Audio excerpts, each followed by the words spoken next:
Mr. Sergeant of Arms, invite the members into the chamber and close the doors. I hereby declare the House of Representatives of the 114th General Assembly of the State of Tennessee now in session. Lear Lambert, you're recognized. Thank you, Mr. Speaker. Move to dispense with the calling of the roll. Without objection, so ordered. Lear Lambert. Thank you, Mr. Speaker. Move to take up message calendar number 4 at this time. Without objection, so ordered. Mr. Clerk. House Bill 979 by Chairman Williams relative to health care. Mr. Speaker, on April 22nd, 2025, the Senate refused to receive from its action and adopting Senate Amendments 1 and 2.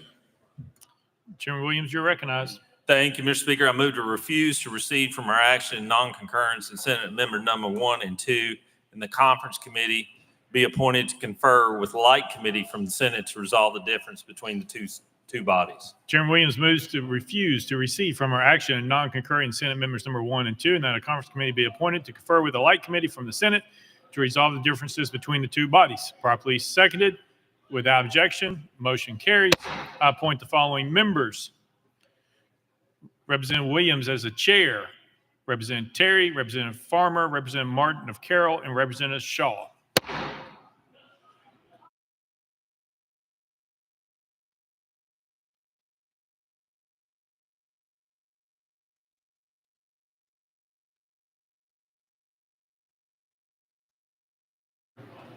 Lear Lambert, you're recognized. Thank you, Mr. Speaker. Move to take up the remainder of Thursday's regular calendar. Without objection, so ordered. Mr. Clerk, call it first bill. Mr. Speaker, item 10 on that calendar, House Bill 923, Representative Mayberry, relative to the Disbanding DI Departments Act. Mr. Speaker, the Senate bill's on the desk. Representative Mayberry, you're recognized. Thank you, Mr. Speaker. I move to substitute and to conform to Senate Bill 1084. Representative Mayberry moves to substitute and conform to Senate Bill 1084. Probably seconded. Without objection, so ordered. Representative Mayberry. Thank you, Mr. Speaker. I move passage of Senate Bill 1084 on third and final consideration. Representative Mayberry moves passage of Senate Bill 1084 on third and final consideration. Probably seconded. Mr. Clerk, call it first amendment. House State and Local Government Committee Amendment number 1, same as Senate Amendment number 1. Chairman Crawford, you're recognized.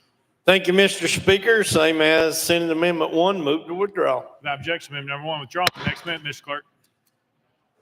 House Amendment 2 by Representative Miller. Mr. Speaker, it was timely filed. Representative Miller, you're recognized.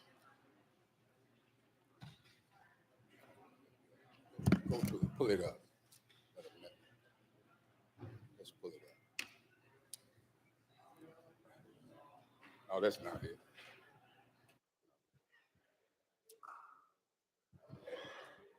Pull that amendment for me.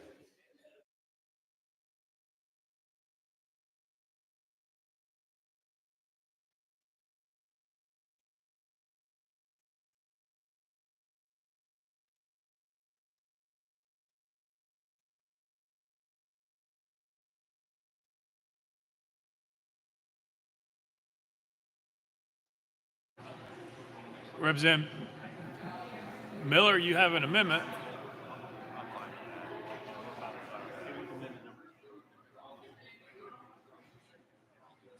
Representative Miller. Yes, Mr. Speaker, don't roll that one space. All right. That's proper motion, probably seconded. Is there, without objection, so ordered. Bring up the next amendment, Mr. Clerk. House Amendment 3 by Representative Salinas. Mr. Speaker, it was timely filed. Representative Salinas, you're recognized. Thank you, Mr. Speaker. My amendment renames the bill the Ableist Act. I wanted to get one thing on the record that DEI, and we've had a lot of discussion on DEI, is very different than affirmative action.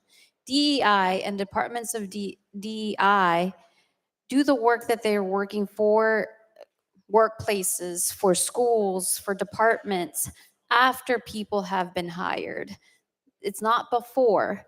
So when people are already hired, these departments help people be in a safe workplace that is accepting, that is inclusive, that is accessible. And one of the populations that has most benefited from DEI has been people with disabilities.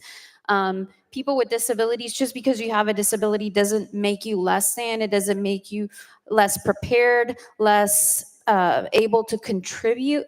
And many of the departments of DEI have helped people have great careers in whatever they decide to do, whether it's going to college and being able to grow your knowledge base, or be in a working position. So some of the things that DEI departments do, because I know not everyone has experience with it, yet they love to talk about it, is, for example, celebrating the Americans with Disabilities Act, which was signed by a Republican. You know, the Republican Party has led on a lot of these efforts. And I feel like y'all are dragging your party's history through the mud when it comes to immigration, when it comes for inclusion, and when it comes to diversity. So, other initiatives that help disabled people be in the workforce are installing of push buttons, making sure that other things that fall outside of the ADA are incorporated into the workforce so that you can participate, so that you can contribute, so that you can be the best employee for your organization, and so that you can be the best student if you are at a higher ed school. So when we talk about DEI, I know we've focused a lot on race, but again, the disability community has benefited a lot from diversity, equity, and inclusion. And beyond that, let's not forget that a lot of the people that are disabled are veterans. So when we are going and arguing against diversity, equity, and inclusion, think of the veterans that have benefited from these policies. You know, at the school that I was at, the diversity, equity, and inclusion worked really hard to make sure that people felt included, to make sure that if there were loud noises, veterans were aware of it, so that they could be prepared because of the PTSD that they had, that if they wanted to bring a support animal, they were able to. So when we are talking about diversity, equity, and inclusion, let's not forget people that have fought for our countries, for our liberties, and we are choosing not to include them. When we look at unemployment, when we look at, homelessness, our veterans are deeply impacted. And these programs are set to make sure that they can participate in our community. So it's beyond just one slice that y'all tend to focus on. And in diversity, equity, and inclusion, like I said, it's different than affirmative action. So a lot of these departments are taking into effect after people have been hired, after people have gone into the higher education program that they decide to do. So with that, I move for consideration.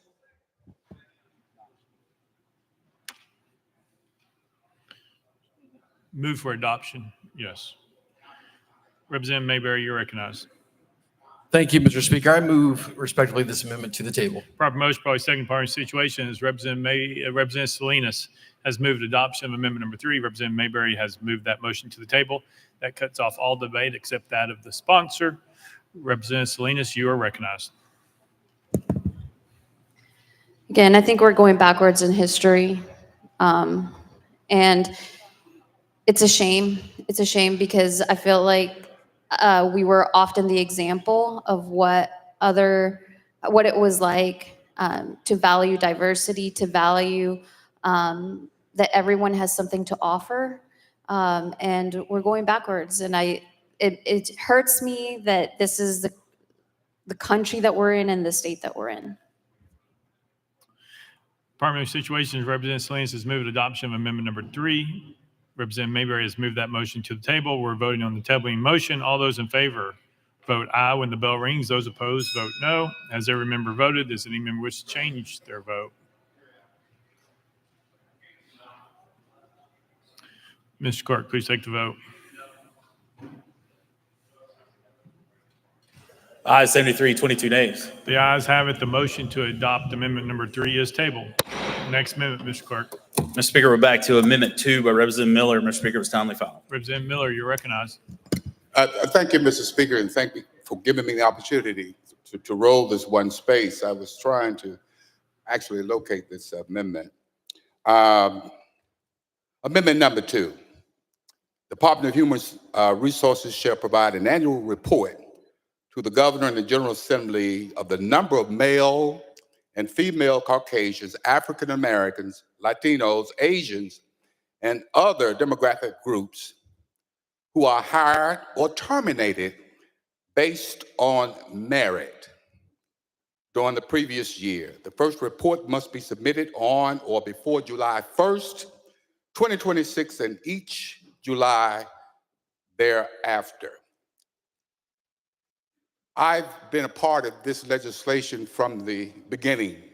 Actually, the first committee, and we've had this conversation back and forth, and I've certainly tried to be very respectful to the sponsor. And this particular amendment, it's an easy amendment. It gets to the point of exactly what you say your legislation is about, and that is merit. You've discussed it, you've said it a number of times. So this amendment simply says, let's prove it. Let's prove that this amendment is about merit. So every department that comes under this legislation, as well as local government, because I think local government at the same time must be dismantled. If that will be the case, then let's Department of Human Services do the work. They have the resources within the department, so it doesn't cost anything to do this. Not a study, but to do the report. And with that, I move for adoption of amendment number 2. Representative Miller moves adoption of amendment number 2. Proper motion, properly seconded. Any discussion on the amendment? Representative Mayberry, you're recognized. Thank you, Mr. Speaker. Thank you, Representative Miller, and I respectfully ask that this amendment is moved to the table. It's proper motion, properly seconded. Party situation is Representative Miller has moved adoption of amendment number 2. Representative Mayberry has moved that motion to the table. That cuts off all debate except for that of the sponsor. Representative Miller, you're recognized. Thank you, Mr. Speaker. And Representative Mayberry, I understand the position you're in. I've often thought that you probably thought, why am I even here with this legislation? Why? I could see it in your expressions. I can see it in your eyes. I can see it in your conversation. You don't want to be here standing there now introducing something that is really controversial, but at the same time, unnecessary.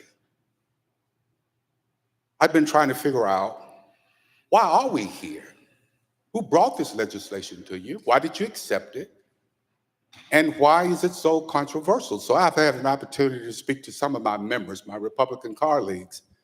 What is this about? It first began to come to my attention when President Trump was elected. And all of a sudden this DEI thing came out, and then the corporations started talking about DEI. Now I know where it's coming from. Washington, D.C., Trump administration. And are we planning on carrying the water? How's this working out for us with President Trump? How is this actually working out? This is not a good bill. This amendment at least give you some type of coverage and cover to come back to this legislator and say, hey, we are proving the reasons we are having this bill today. This is the reason we're having it. But I know you're not going to do that. I know this General Assembly, a majority of the Republicans are not going to do that. But Mr. Speaker, I hope I can get your vote on this amendment if no one else. Thank you. Affirmative situation, Representative Miller has moved adoption of amendment number 2. Representative Mayberry has moved that motion to the table. We're voting on the tabling motion. All those in favor vote aye when the bell rings. All those opposed vote no. As every member voted, is any member wish to change their vote? Mr. Clerk, please take the vote. Aye, 71, 25 names. The ayes have it. The motion to adopt amendment number 2 fails. No. Oh, it's tabled. Sorry. Next amendment, Mr. Clerk. House Amendment 4 by Representative Pearson. Mr. Speaker, it's not timely filing. Representative Pearson, at your desk. At your desk. At your desk. Parliamentary question.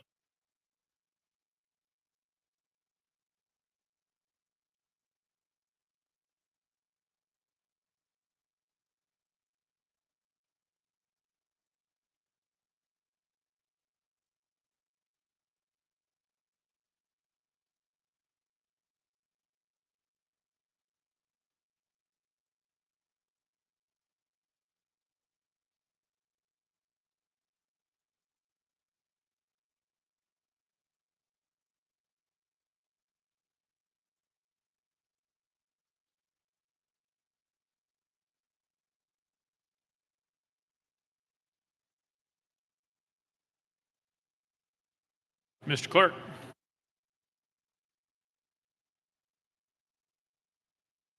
Mr. Speaker, the first question was, why is this amendment not considered timely filed? It was filed after the amendment filing deadline for the calendar that this bill is on. The second question was, can the member present from another member's desk? Rule 18, no member shall be recognized by the speaker unless the member addresses the chair from such member's desk.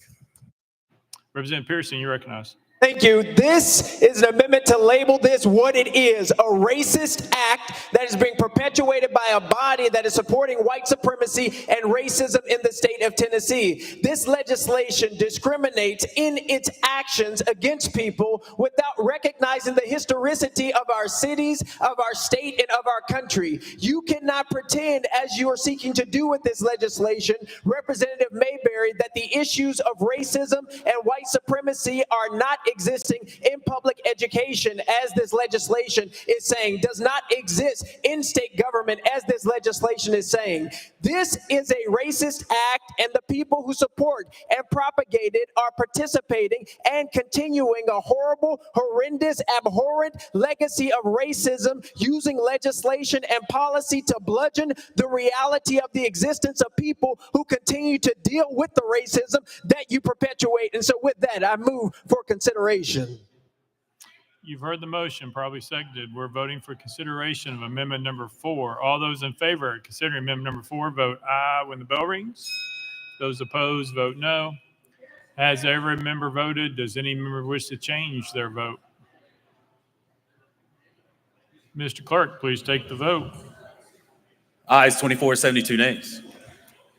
In accordance with Rule 60B, having failed to receive the necessary 2/3 vote, the motion to consider amendment number 4 fails. Next amendment, Mr. Clerk. House Amendment 5, Representative Powell. Mr. Speaker, was not timely filed. Representative Powell, you're recognized. Thank you, Mr. Speaker. So I rise as a white man who values diversity, equity, and inclusion.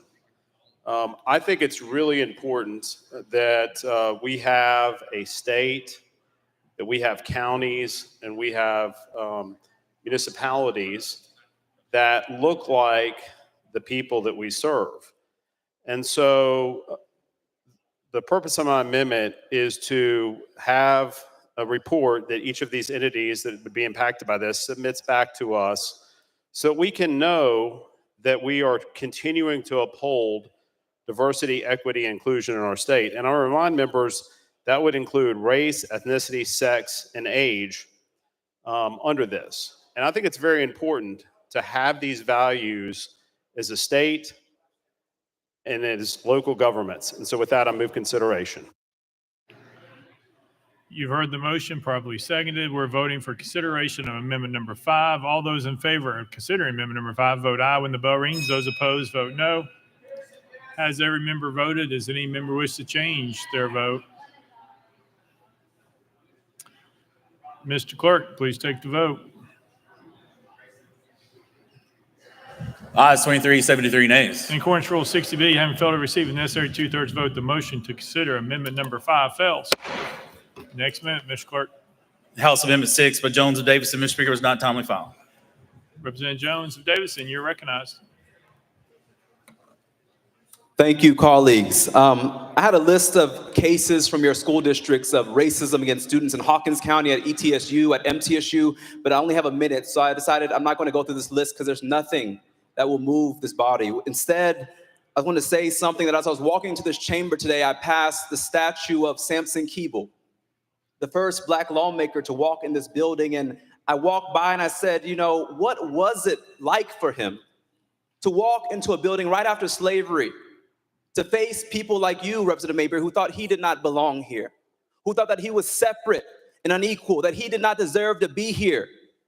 I thought about the strength it must have taken him to face people like you in a body of Confederates every single day, yet stand on business.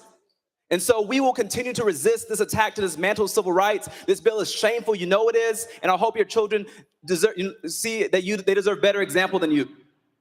You've heard the motion, probably seconded. We're voting for consideration of amendment number 6. All those in favor of considering amendment number 6, vote aye when the bell rings. Those opposed, vote no. Has every member voted? Does any member wish to change their vote? Mr. Clerk, please take the vote. Ayes 23, 73 nays. In accordance with Rule 60B, having failed to receive the necessary 2/3 vote, the motion to consider amendment number 6 fails.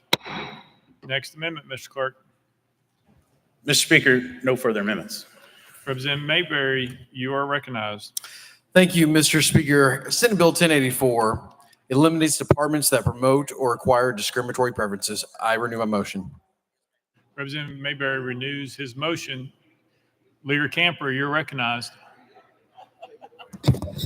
Thank you, Mr. Speaker. Mr. Speaker, I'd like to yield 2 minutes to Representative Freeman. Representative Freeman, 2 minutes. Thank you, Mr. Speaker. And we've talked about this over and over again, what DEI stands for. But recently I heard an interview that was talking about if we're not for DEI, what's the opposite? And the opposite of diversity is uniformity. The opposite of equity is inequity. And the opposite of inclusion is exclusion.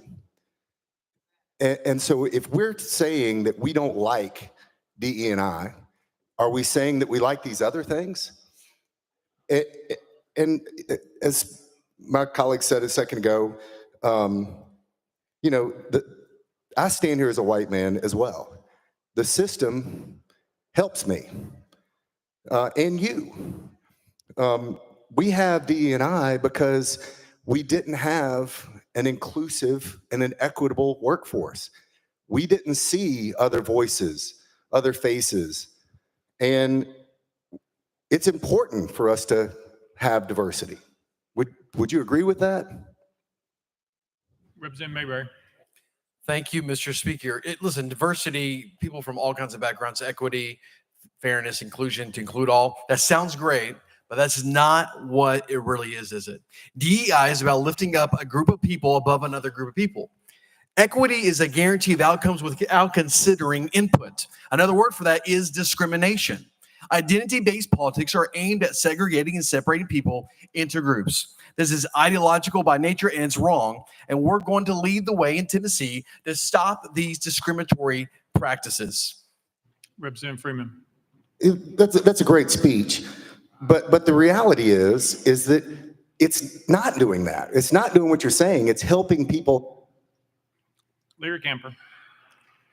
Thank you, Mr. Speaker. Mr. Speaker, I yield 2 minutes to Representative Chisholm. 2 minutes to Representative Chisholm. Thank you, Mr. Speaker. To the sponsor, what group of people is this legislation aimed at? Representative Mayberry. Thank you, Mr. Speaker. Listen, Senate Bill 1084, it's here to remove departments in governments, public universities that push discriminatory practices as we focus on merit, not race, gender, or identity goals. It prohibits state and local governments, LEAs, as well as public universities from using taxpayer dollars for DEI-driven hiring practices in departments and not for political or ideological goals. Representative Chisholm. Okay.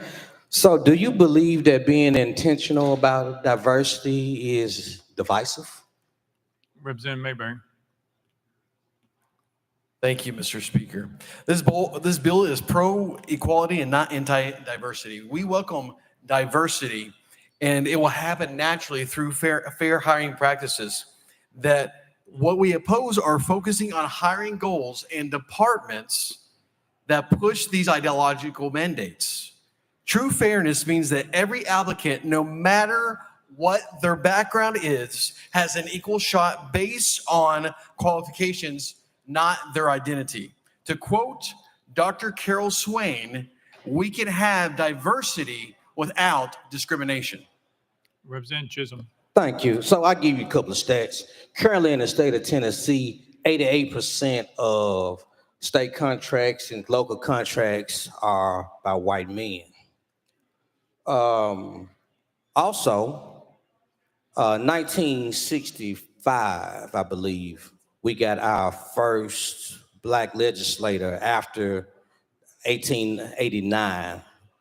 And since that time, we've had people like me that. Leader Camper. Thank you, Mr. Speaker. Mr. Speaker, I yield 2 minutes to Representative Shaw. Representative Shaw, 2 minutes. Thank you, Mr. Speaker. Pastor Mayberry, Proverbs 23:7, I know what you know it says, as a man thinketh in his heart, so is he. My question is this: in this legislation, with the program outlined in State Code CTA 71-4-701, which establishes that the state is to encourage and assist individuals with severe disabilities to achieve maximum person's independence, would this legislation affect that in any way? Representative Mayberry. Thank you, Mr. Speaker. Representative Shaw, Pastor Shaw, you know I respect you very much. We had a conversation. It's not my intention to harm people with disabilities with this act. Representative Shaw. Thank you so much for that. You know, Tennessee is proud to have several good initiatives going on right now for the disabilities, and we just want to make sure that this does not affect them in any way whatsoever. I serve on a board to help them with their issues, and we just want to make sure that this legislation does not affect them in any way according to your opinion, and we want to get that on record. Representative Mayberry. Yeah, thank you, Mr. Speaker. Yes, federal law is still going to be put in place, and the ADA Act of 1990 is still there to protect the rights. Representative Shaw. I yield my 24 seconds back to the leader. 23. Leader Camper, you're recognized. Thank you, Mr. Chair. Mr. Chairman, I yield 2 minutes to Representative Towns. Representative Towns, you're recognized for 2 minutes.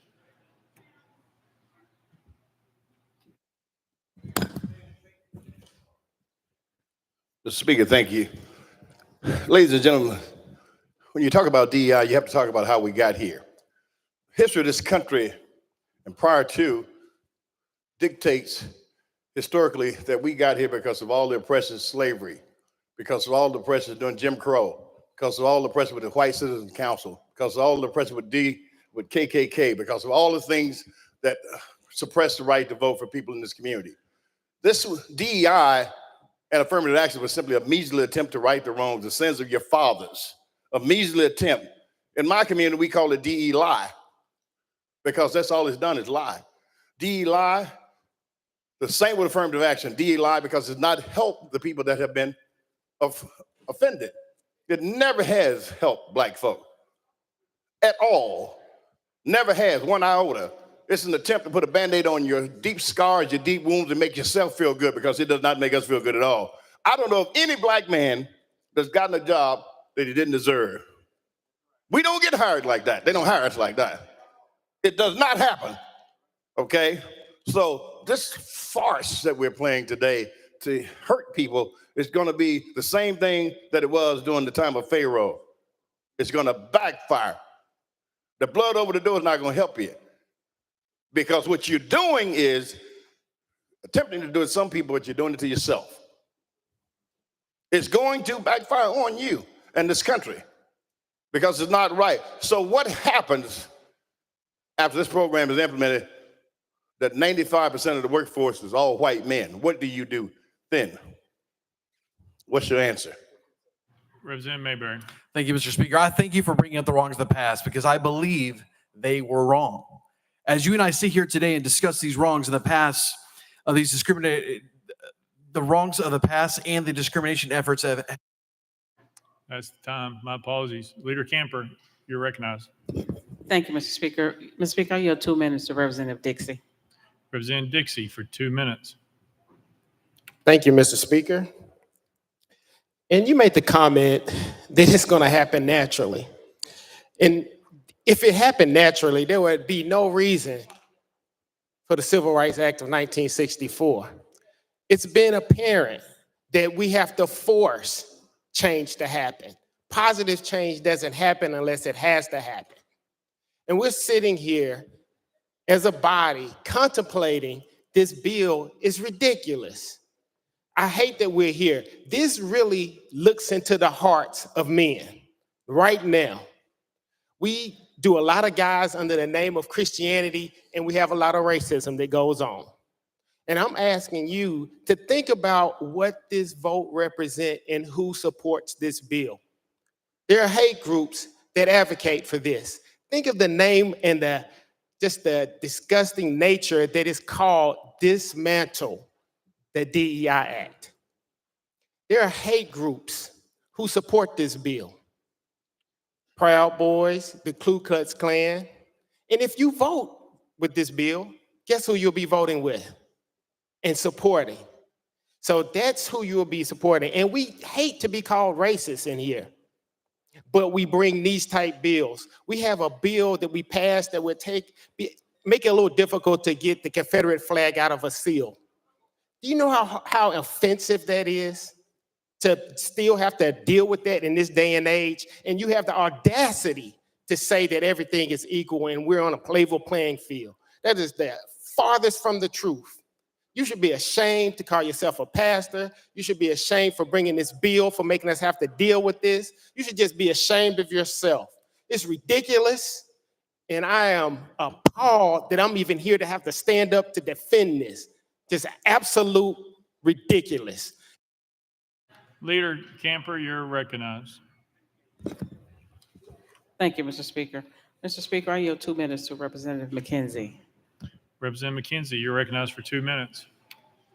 Thank you, Mr. Speaker. I'm disappointed. I'm saddened.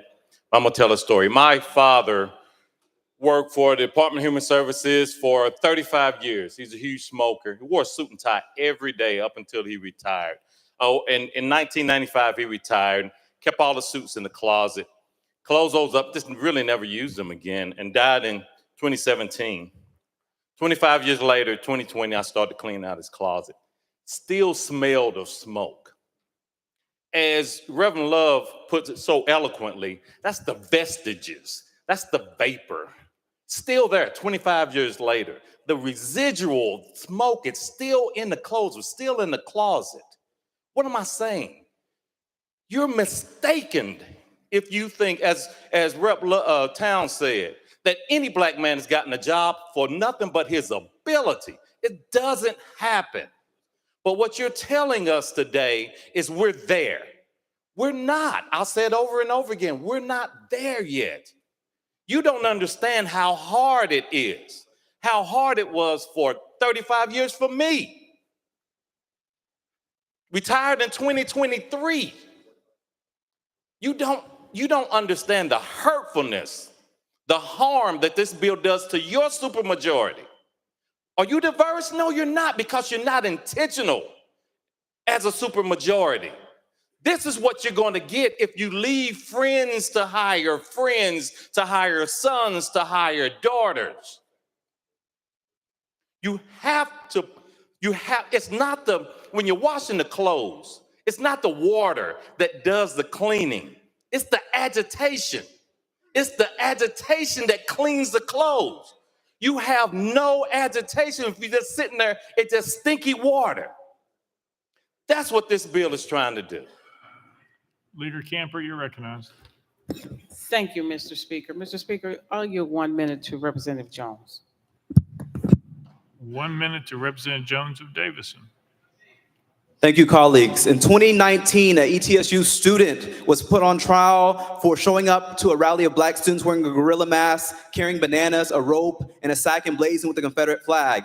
In 2024 at Austin Peay State University, a professor was hired accused of being affiliated with websites that promoted Nazism, racism, and hate group activity, required the university to rethink their hiring practices. In February 2024, Black students at Independence High School in Thompson Station were called the N-word and monkey. Also, there was threats made that all Black students should be shot. In 2021, in Jacksboro Middle School, a Black family had to move after their daughter promised a young woman was called a monkey and circled by white boys, that she had to leave her city. In 2024, in Hawkins County, the Department of Justice had to intervene after the school district refused to address instances of a monkey of the month auction and mock slave auctions. Can you tell us, with all these cases that are not back in 1964, but that are current day, why do you want to dismantle diversity, equity, inclusion when our children are still not safe, when they're being terrorized by people who are racist like you?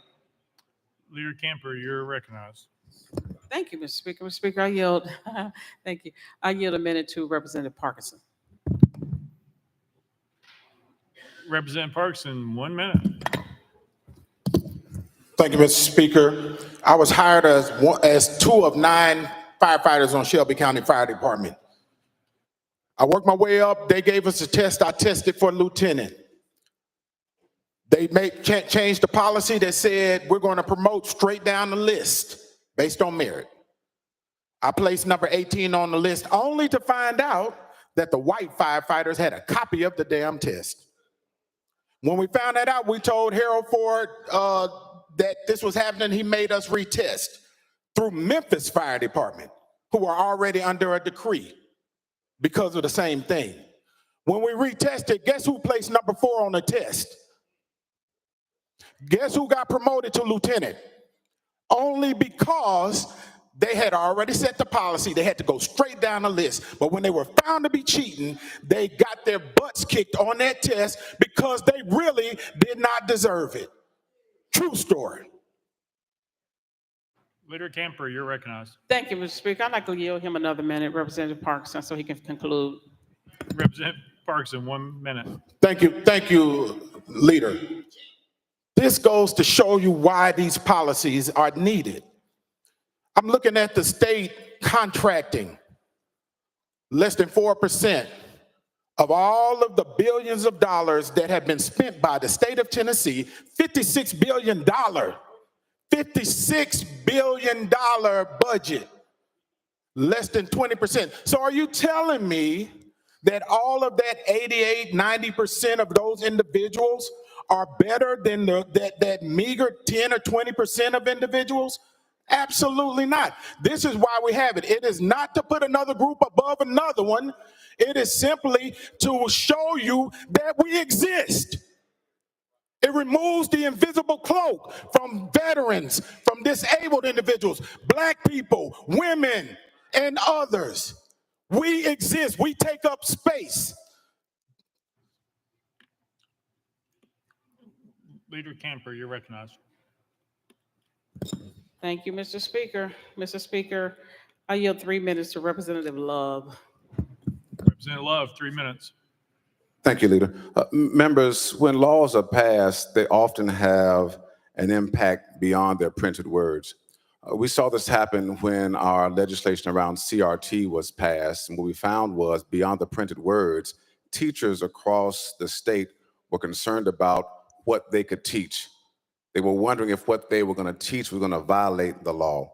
We have to understand that the possibility, Mr. Mayberry, Representative Mayberry, is that if this bill is passed, it won't just impact state departments. But what you may find is when people want to look across the landscape of who is hired and look at the applications of who is applying, they may see a need for diversity, but because of this bill that may become a law, they may see themselves as possibly violating the law because they're not going to be allowed to include diversity in their selection process. So when we talk about this particular bill, we've already had folks talk about the history of how we got here, Federal Housing Administration issues around that, where African Americans were not allowed to buy houses because they weren't insured. There were policies put in place to help them. It didn't discriminate against others, but it simply said, let us help those who were historically kept out of space. I need you to think about the chilling effect of this bill, members, as you potentially vote on this. And Representative Parkinson brought up an important point about how he had to deal with some things in in Shelby County. Let me tell you this. My father was elected in 1968 in this chamber. He was skipped over several times for committee chairmanships. After 24 years, he finally got a chairmanship. He was not a DEI chairman. He was qualified. But as McKenzie talks about, these vestiges of slavery still exist. And we deal with these impacts on a daily basis. I just want you to consider this fact as you talk about dismantling DEI, the desperate impact it's going to have and the chilling effect it's going to have on our communities. And I yield back the rest of my time, Leader Camper.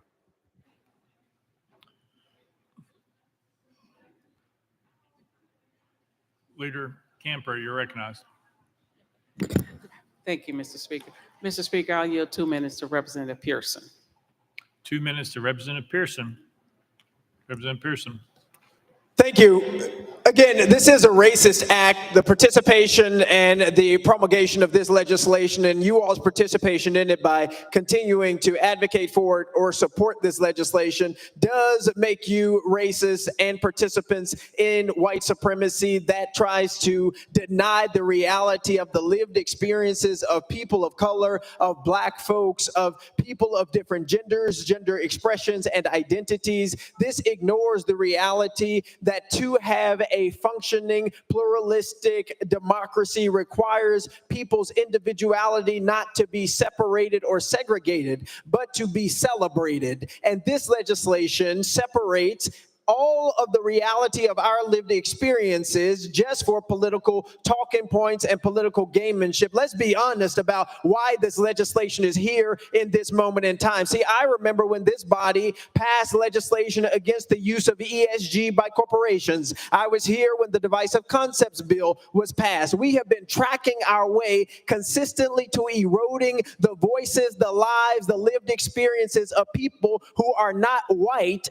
in this body. And this is nothing new, despite the fact that the representative is new. This is a perpetuation of the same thing other people who sat here and lost their elections, like John Reagan, would also be supporting. But why are we here? It is a white lash.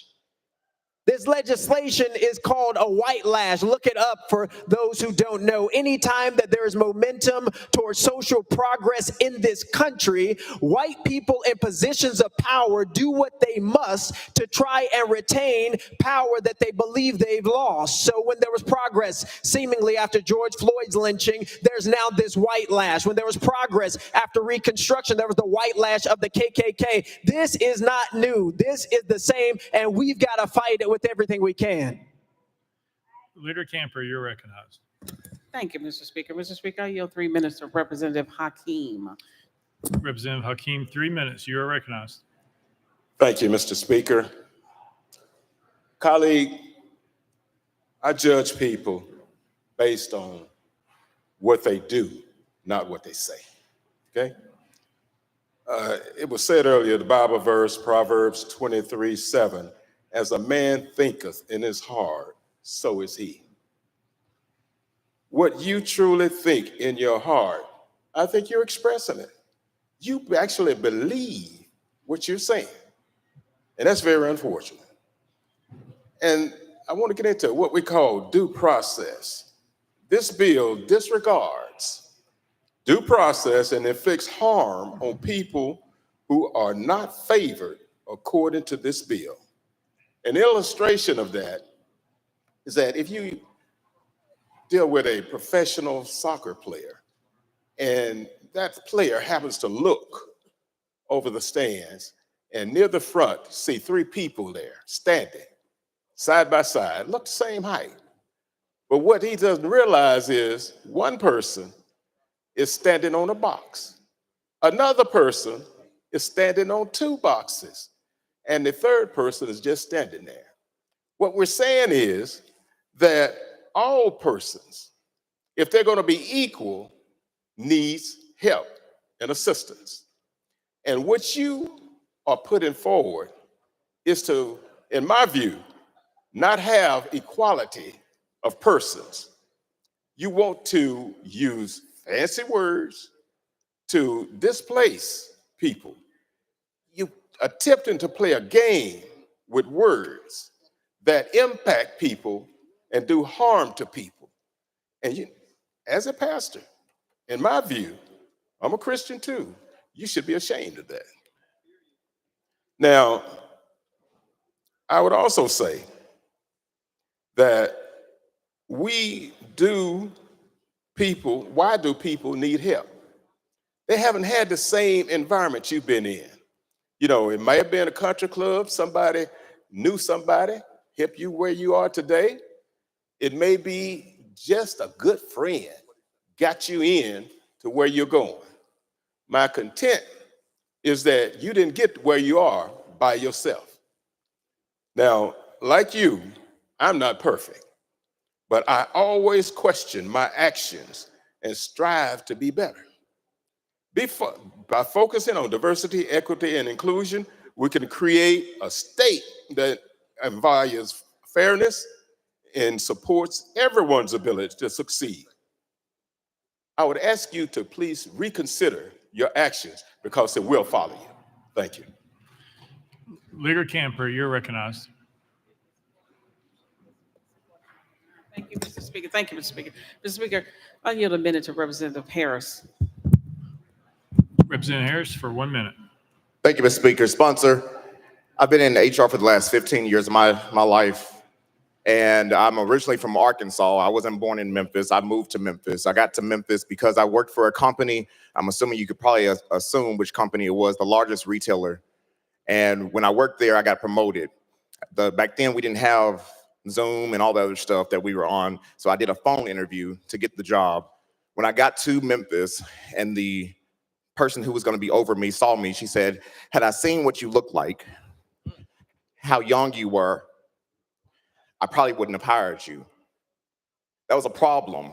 I represent a large Black population. Most of the people that have spoken so far on this bill represent large populations and are Black themselves. And I don't know how you can run this piece of legislation knowing that it is affecting us as your fellow colleagues versus the people back home that we represent. And I really hope that you would decide to take this bill off notice. Leader Camper. Thank you, Mr. Speaker. Mr. Speaker, I yield 2 minutes to Representative Hardaway. 2 minutes to Representative Hardaway. You're recognized. Thank you, Speaker. Actually, I wasn't sure I wanted to speak, but this is just one more legislative example of the quiet bigotry which endangers all of the people of color, women, white women included. It puts us all in danger from the lack of diversity and the strength that goes with it. This quiet bigotry is it's a danger to the basic principles of our Constitution, both our state and our federal Constitution, upon which our great nation and the great state of Tennessee was founded. Any vote or support for this purveyance of quiet bigotry betrays both your oath of office and it discounts your Christian values. To be a better state, we must become better stateswomen and statesmen.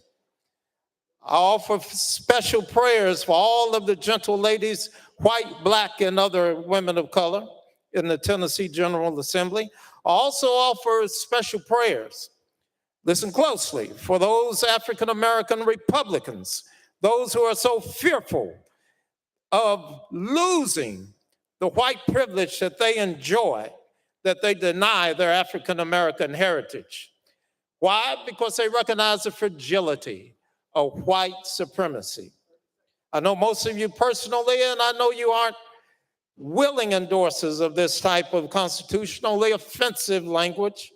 It's your faith that should compel you to follow your conscience and summon the courage to vote no, a resounding no, to this quiet bigotry masquerading as legislation.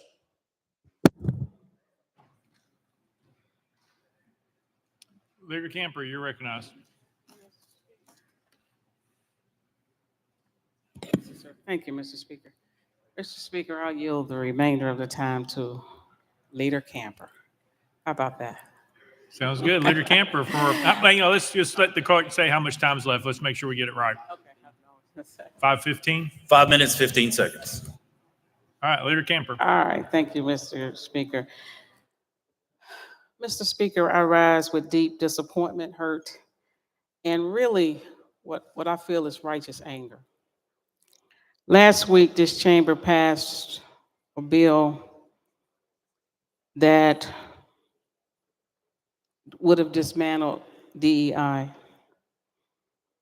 but it did so without any full or fair debate. Many of us were denied the opportunity to even speak and represent our people. Not only were we silenced, but really it almost felt like we was dismissive. It was a lot of laughter and smugness, as if our lived experience of discrimination and injustice in this country were nothing more than some political talking points. And it hurt. And to some degree, it still hurts. Some of my members say they know what's happening, and there's an effort to erase our history and make some people feel more comfortable with themselves, to pretend that past racism, past inequalities, and that equity is now somehow an attack on privilege. It's not only wrong, it's offensive. And what adds even more insult is is that some like, believe that, well, I have a few Black friends, and so I'm past that. We are, post color in this country. But what it does is it kind of invalidate our experiences. It erases our pain and the barriers that we face. Let me say this clearly. No one person can speak for all of us. And I bet if you look and take a step back and really think about it, there are things that were missed. These things went over our heads, moments that we normalized that should have, we should not have had to do that.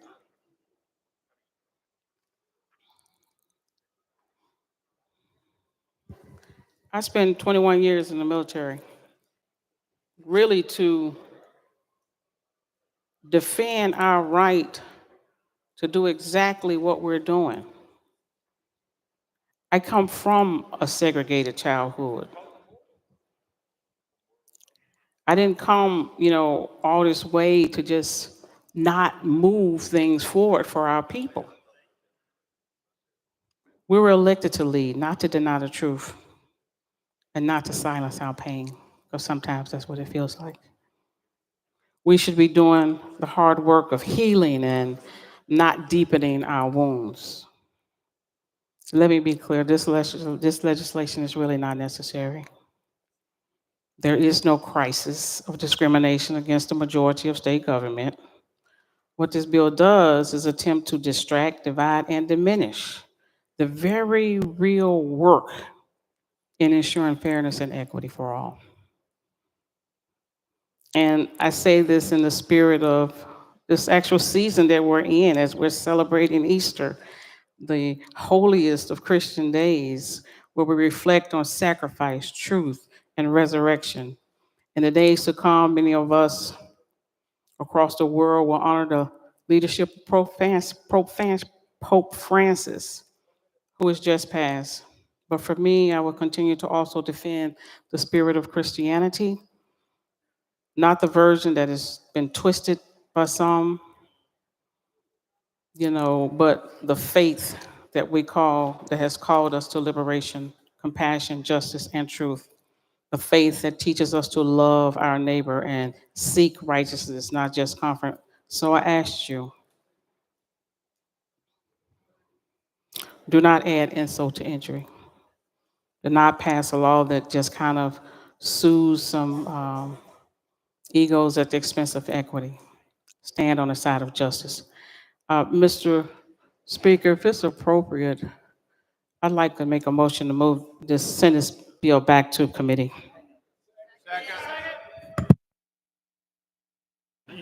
Do you have a particular committee you'd like to move that to? Committee on Calendar and Rules. Thank you, Mr. Speaker. Proper motion, probably seconded to make a motion to send it to calendar and rules. Is there objection? There's objection. We're on the board.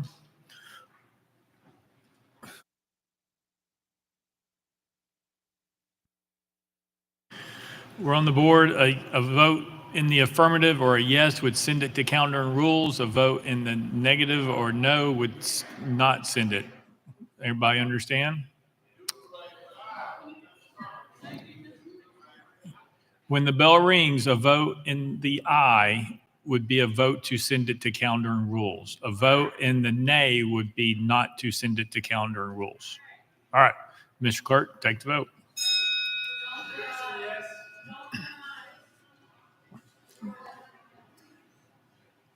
Mr. Clerk, please take the vote.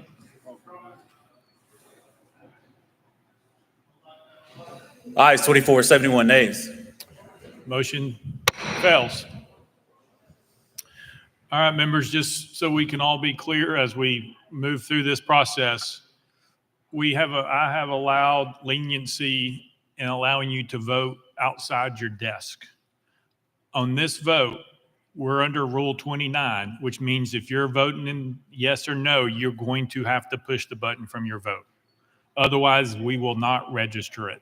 We would like to keep things calm, so keep it. You have to vote from your desk. Leader Lamberth, you're recognized.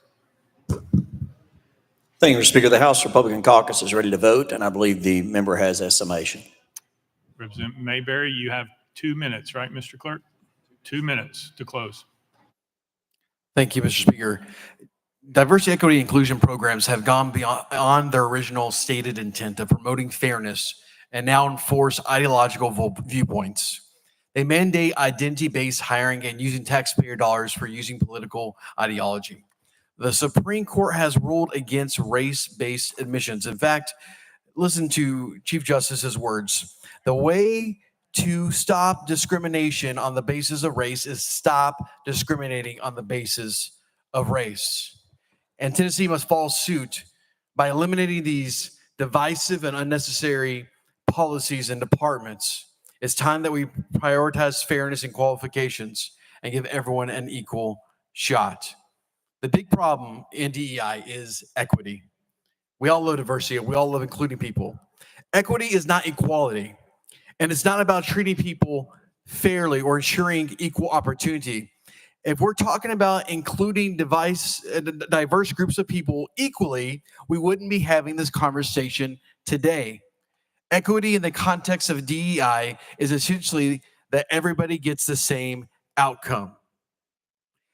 Equity, equality gives everyone a shot.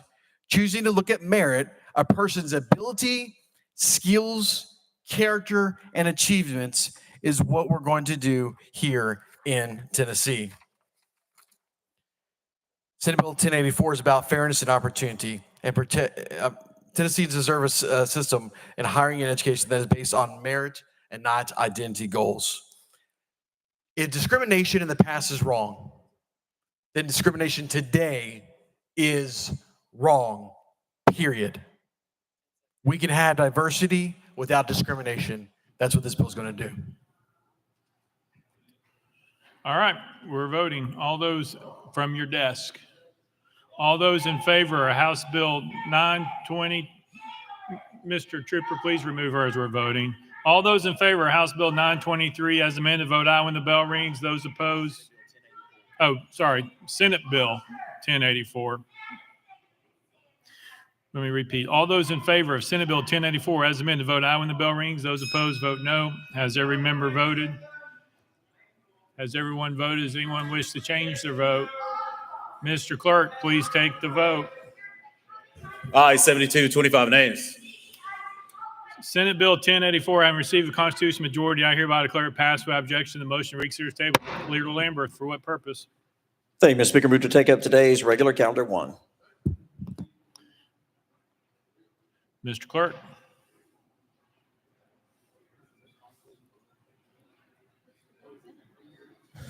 Item 1, House Bill 748 by Representative Reeves, relative to municipal courts. Mr. Speaker, Senate bills on the desk. Representative Reeves, you are recognized. Thank you, Mr. Speaker. I move to substitute and conform to SB 1089. Representative Reeves moves substitute and conform to Senate Bill 1089 without objection. So ordered. Representative Reeves. Thank you, Mr. Speaker. I move passage of SB 1089 on third and final consideration. Representative Reeves moves passage of Senate Bill 1089 on third and final consideration. By second. Mr. Clerk, call up First Amendment. Mr. Speaker, no amendments filed. Representative Reeves, you're recognized. Thank you, Mr. Speaker.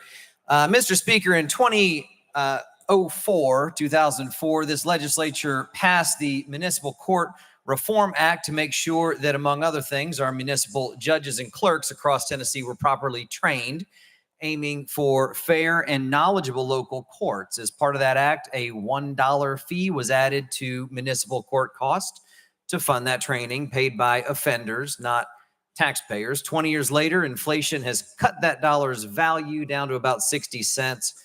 It takes $1.67 today to buy what a dollar did back then. This bill simply updates that fee to $2, still offender paid, to keep the training program strong without pulling from our state budget or raising taxes. And I'll note that this proposal is unanimously supported by the Tennessee municipal judges, and it conforms with the conservative principles of limited government and fiscal stewardship. And with that, I renew my motion. Representative Reeves renews his motion. Any discussion on the bill? Representative Sapicki. Thank you, Mr. Speaker. And for the bill sponsor, I was a little confused there. Could you give me a summation of that slowly for me, please? Representative Reeves. I appreciate the enunciation of that question and that you asked it. I renew my motion. Any further discussion? Seeing none, any objection to the question? Seeing none, we're voting. All those in favor of Senate Bill 1089 vote aye when the bell rings. Those opposed vote no. Has every member voted? Does any member wish to change their vote?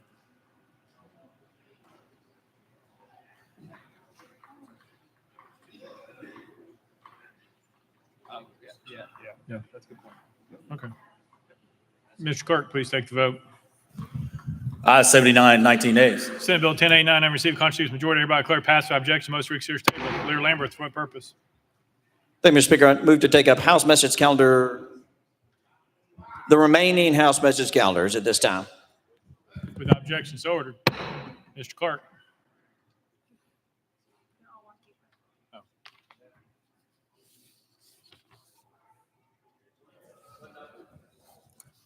Mr. Speaker, these are messages on the desk. They have not been calendared, but they were all on other message calendars earlier today. So the first one that we have on the desk is House Bill 1097 by Chairman Zachary, relative to actions of local governments. Deputy Speaker Zachary, you're recognized. Thank you, Mr. Speaker. I move to refuse to recede from our action in non-concurring Senate Amendment number 3, and that a conference committee be appointed to confer with a like committee from the Senate to resolve the differences between the two bodies. Deputy Speaker Zachary moves to refuse to receive from our action in non-concurring in Senate Amendment number 3, and that a conference committee be appointed to confer with a like committee from the Senate to resolve differences between the two bodies. Properly so seconded. Without objection, motion carries. I appoint the following members: Representative Zachary, Grills, and Shaw. Next message, Mr. Clerk. Mr. Speaker, we have a message from the Senate on Senate Bill 229 by Representative Hicks. The Senate non-concurred in House Amendment 1. That's Hicks of Washington. Representative Hicks, you're recognized. Thank you, Mr. Speaker. I move that we refuse to recede from our actions in adopting Amendment number 1. Without objection, we refuse to recede. Next message, Mr. Clerk. Mr. Speaker, we have a message concerning Senate Bill 102. Mr. Speaker, I'm directed to transmit to the House Senate Bill 102. The Senate adopted a conference committee report and made it the action of the Senate. Lafferty.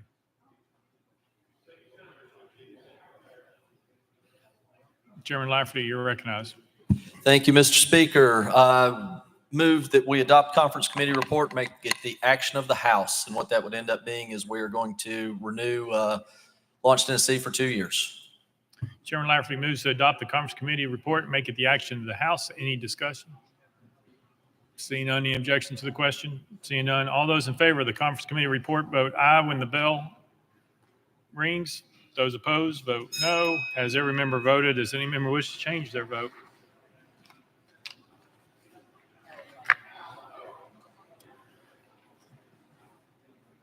Mr. Clerk? I think Powell's a no. Yeah. Mr. Clerk, please take the vote. Ayes 86, 8 nays, 4 present, not voting. The Conference Committee report, having received the Constitution majority, I hereby declare adopted and made the action of the House without objection. The motion reconsider is tabled.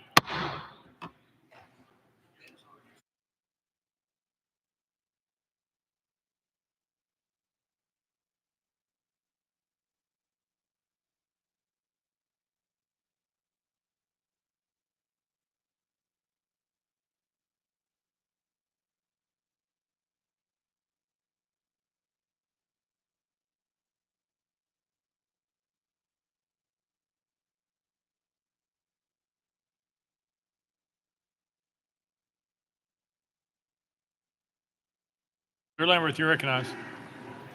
Thank you, Mr. Speaker. Move to take up item 2 on today's regular calendar. Without objection, so ordered.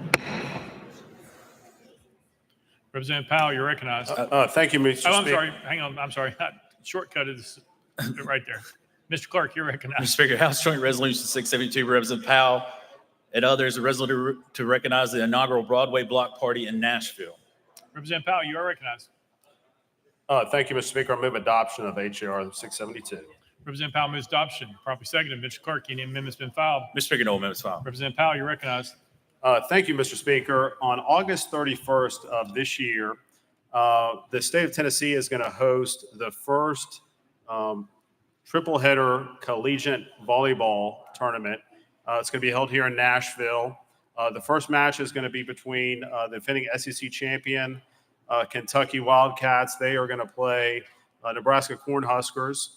Then we're going to have our own Lady Vols volleyball team who has consecutively made the NCAA volleyball tournament several times. We'll be playing Purdue. And finally, Vanderbilt University. This is going to be their inaugural season of having women's volleyball. They will be playing Illinois. We have a great tradition of women's sports, and this is going to be a nationally televised event. Very exciting. I hope all the members can come. Just simply honors the Broadway Block Party and women's college volleyball event that's going to take place August 31st. With that, I renew my motion. Representative Powell renews the motion. Any discussion on the bill? Representative Harris. Move question on the resolution. Previous question being called. Any objection? Seeing none. All those in favor of House Joint Resolution 672 vote aye when the bell rings. Those opposed vote no. Has every member voted? Does any member wish to change their vote? Mr. Clerk, please take the vote. Ayes 92, 1 nay. House Joint Resolution 672, having received the Constitution majority, I hereby declare adopted without objection. The motion reconsider is tabled. Call the next bill, Mr. Clerk. House Joint Resolution 685 by Representative Miller, a resolution to commend Ossie B. Lewis Jr. for his service to the state of Tennessee. Representative Miller, you're recognized. Thank you, Mr. Speaker. I move adoption HJR 0685. Representative Miller moves adoption. Properly seconded. Mr. Clerk, any amendments been filed? Mr. Speaker, no amendments filed. Representative Miller, you're recognized. Thank you, Mr. Speaker. HJR 685 it is basically recognizing Attorney O.C. Lewis. Actually, he's a former instructor at Lemoyne College, my former instructor. He's a noted, very smart attorney, and he also was the director at a community center within my district. A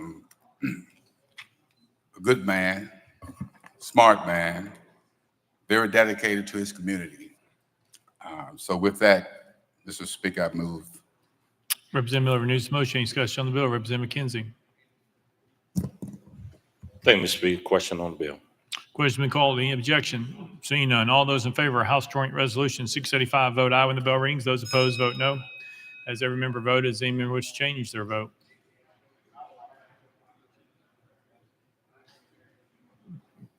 Mr. Clerk, please take the vote. Ayes 94, no nays. House Joint Resolution 685 having received a constitutional majority, hereby declare adopted with objection. The motion to reconsider is tabled.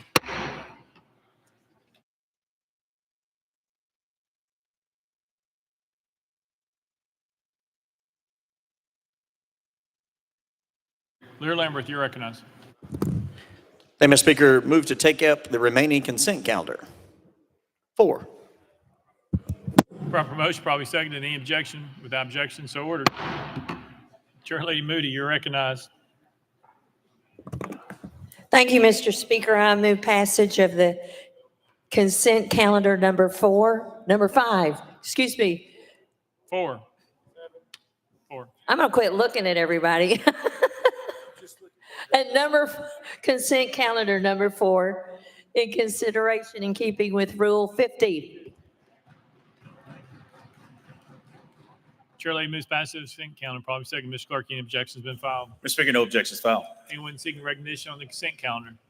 Seeing none, we're voting. All those in favor of the consent calendar vote aye when the bell rings. Those opposed vote no. As every member voted, does any member wish to change their vote?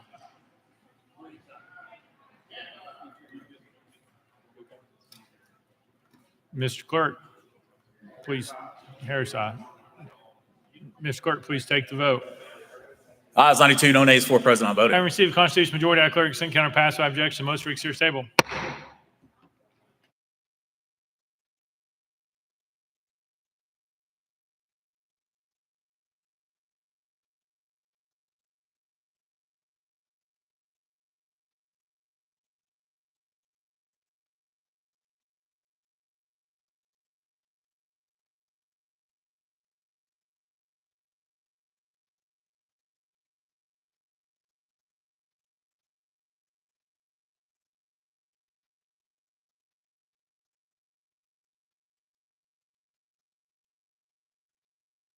Mr. Clerk. Mr. Speaker, as I anticipate that we may be about to take a recess, the conference committee for House Bill 979, Senate Bill 764 will meet in Senate Hearing Room 1 as soon as we recess here. All right. Which bill is that, Mr. Clerk? Mr. Speaker, again, that's House Bill 979, its companion, Senate Bill 764. All right.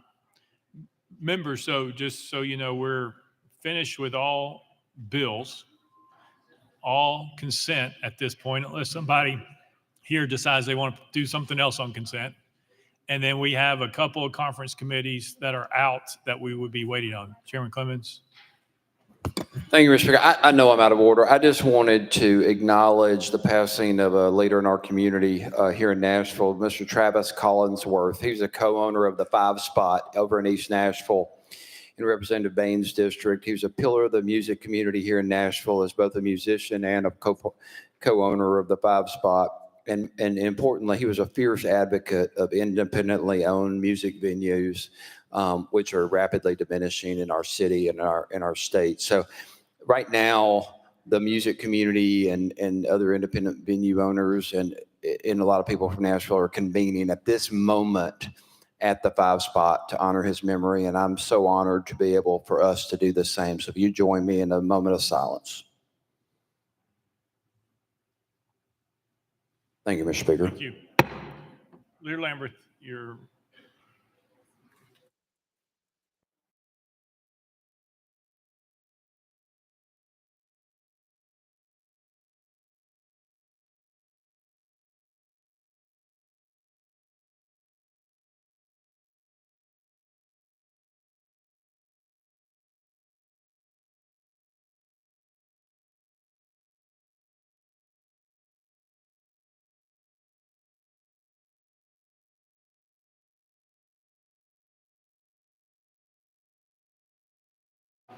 All right, Lear Lambert, you are recognized. You'll get us prepared, and then we'll take a short recess.